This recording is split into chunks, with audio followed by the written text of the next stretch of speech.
Hola, ¿qué tal? Bienvenido, ponte cómodo. Primero que nada, bueno, gracias por tu tiempo, por estar escuchando esto. Podrías estar haciendo otra cosa más importante, de más provecho, pero has decidido invertir tu tiempo en este pequeño espacio, aún sin nombre, donde nos dedicaremos a hacer divagaciones, análisis pseudoprofundos, algunas conjeturas, aseveraciones sobre la cultura geek, sobre diferente contenido de la cultura friki, todo lo que pueda llegar a englobar. En este caso trataremos un anime, pero no siempre serán contenido de Japón, sino también de la cultura gringa, pues vaya, de todo lo que pueda ser considerado friki o geek. Trataré de abordarlo por aquí. Todo obviamente con un pensamiento un poquito más crítico, con un racionamiento más argumentado, más estructurado, y no simplemente hacer el típico análisis de hacerse por hacer o de decir por decir, copiando opiniones, sino que trataremos de hacerlo esto un poquito más elevado, por decirlo así. Y pues bueno, eh, dejando esto claro, dejando entendido que van a ser divagaciones, análisis pseudoprofundos a monitos chinos, a videojuegos, a todo esto. Pues preparado, vamos con el tema de hoy.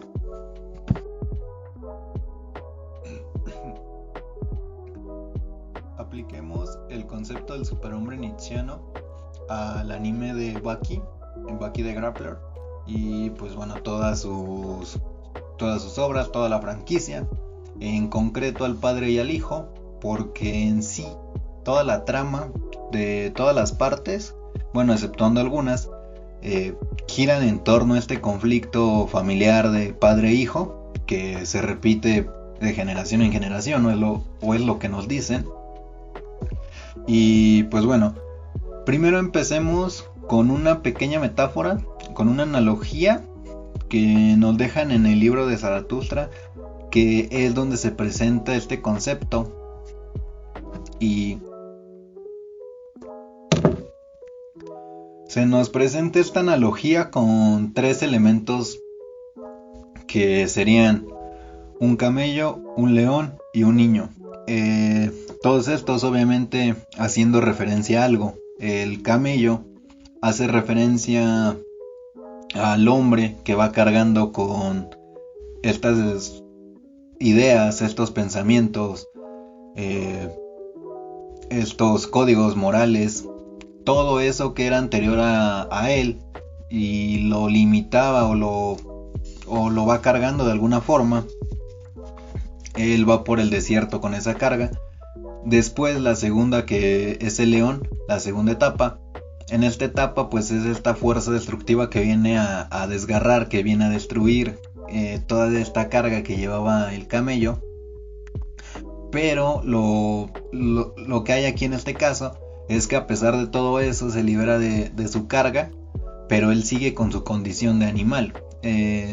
No se puede liberar de eso y entonces aún no puede pasar a la fase del niño, que el niño es en referencia a la creatividad, a la nueva vida, a la afirmación de un nuevo ser.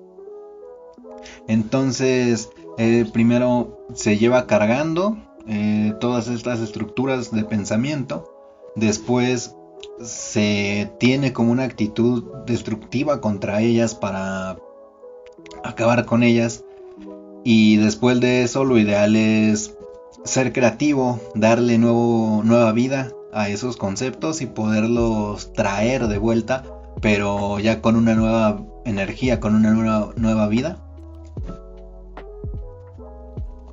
Y eso sería en sí como la idea del superhombre, pero para que se entienda más, ahorita lo voy a explicar más a profundidad, pero no tan complejo.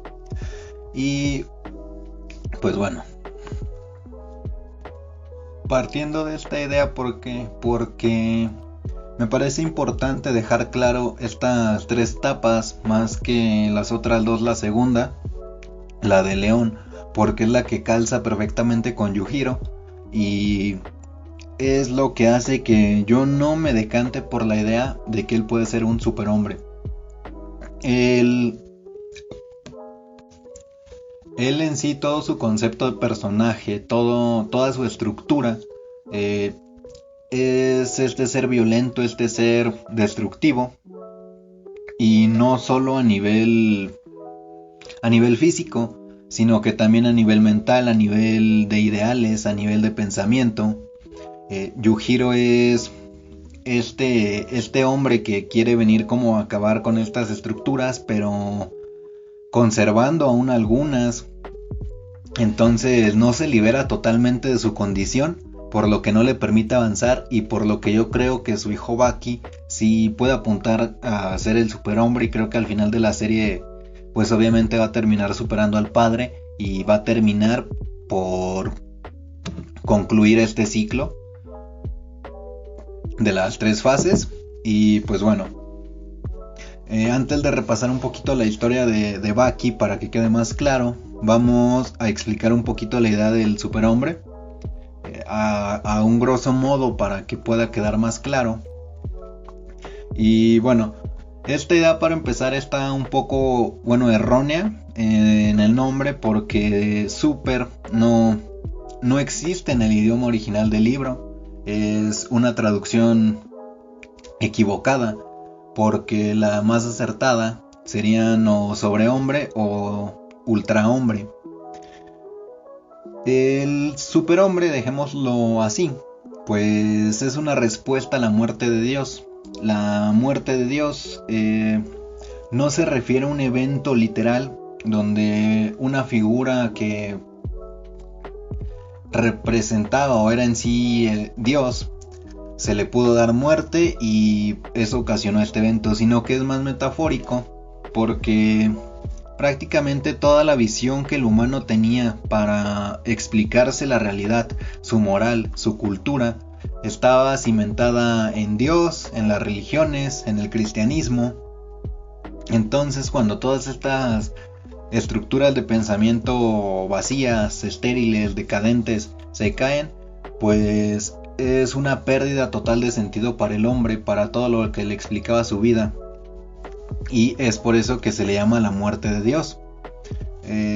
Nietzsche pues dice que la cultura cae y hace añicos la moral y estas estructuras construidas sobre el cristianismo y Dios.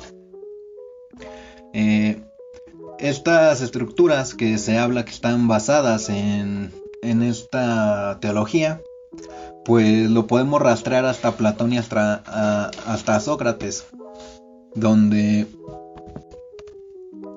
Sócrates pues rechazaba que existiera como una relación de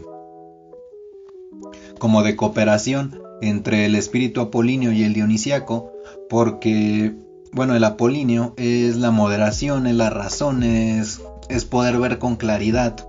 El dionisíaco pues es en sí el éxtasis, es el desenfreno, es la embriaguez, pues es toda la antítesis del otro.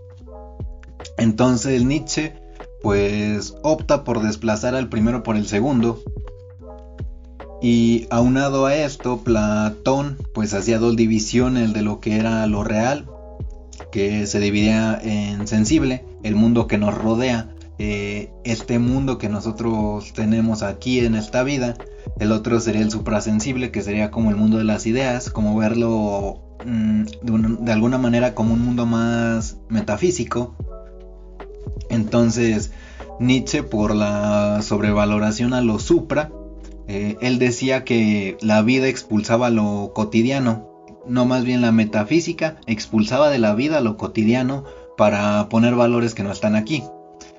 Un ejemplo claro es, por ejemplo, en la religión cristiana, en la religión que se te pueda llegar a ocurrir, donde prácticamente te dicen que cualquier deseo terrenal, cualquier placer carnal, pues lo rechaces, porque eso de alguna forma te va a dar un derecho, te va a permitir ingresar a un mundo que no está aquí, sino que es como un mundo más allá de este, como de una vida fuera de aquí.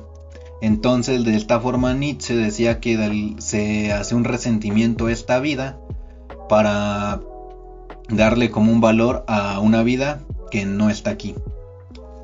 Entonces en sí la muerte de Dios pues es una pérdida de criterio y de sentido que se ve ayudada por el avance científico del siglo XX, y por este avance científico pues las fuerzas de esta moral cristiana, de este cristianismo, pues se ven mermadas, porque ya se empieza a ver como más difícil la idea de que la gente crea ciegamente sin cuestionarse nada.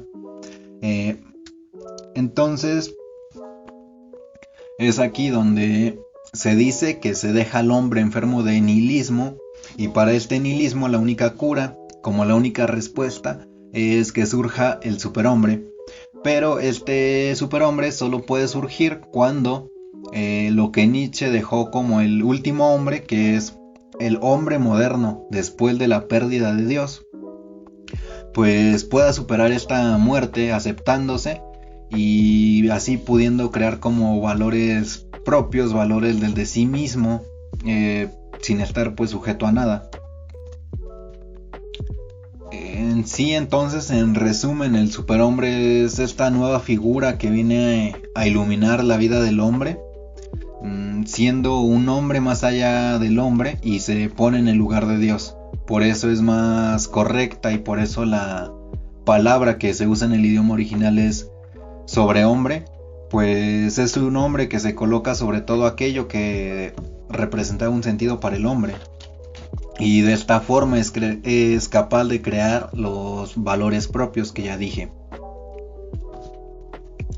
Si extrapolamos esto a este anime, pues podemos ver que Yujiro, en vez de ser el ideal de superhombre, pues más bien sería el último hombre, que es el puente entre el hombre sin ningún adjetivo y el superhombre. ¿Por qué? Porque él todavía se ve influenciado por conceptos viejos, por conceptos decadentes. Él va en contra o va a favor, y como ya dije, aún yendo en contra, sigue condicionado por estos valores. De alguna forma él sigue queriendo que se conserven, es un conservador de todos estos atavismos, mientras que pues su hijo Baki ya empieza a dar señales de que está empezando a superar esta etapa y muy pronto va a pasar a la tercera fase, que sería el superhombre, o la fase del niño, como ya dije, de creatividad, de poder tener nuevos conceptos, pero ya revitalizados.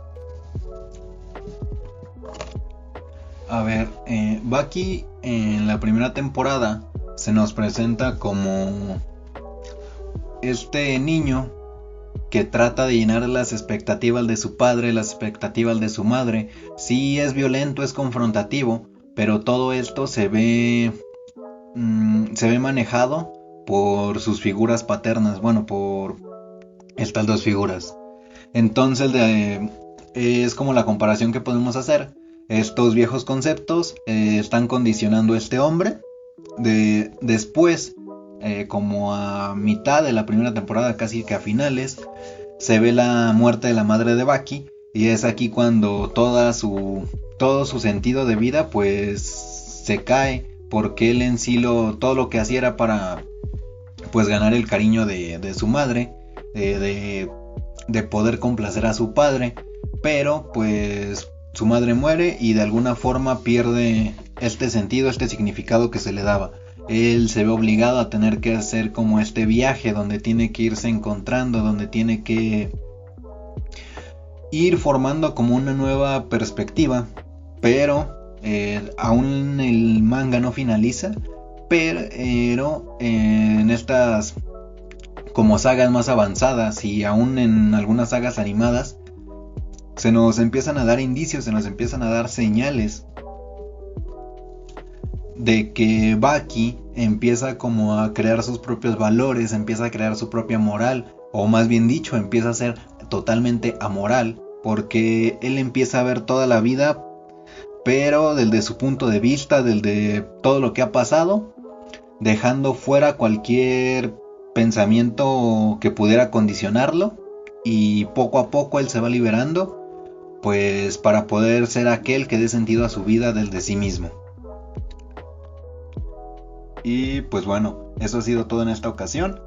Y te invito a suscribirte, a seguir frecuentando este contenido. Espero que te haya gustado, pero sobre todo que le hayas podido aprender algo, que hayas podido sacar algo de provecho con el tiempo que aquí te hice perder, que al menos te pueda llevar alguna enseñanza. Y pues bueno, sin más que decir, me despido y saludos.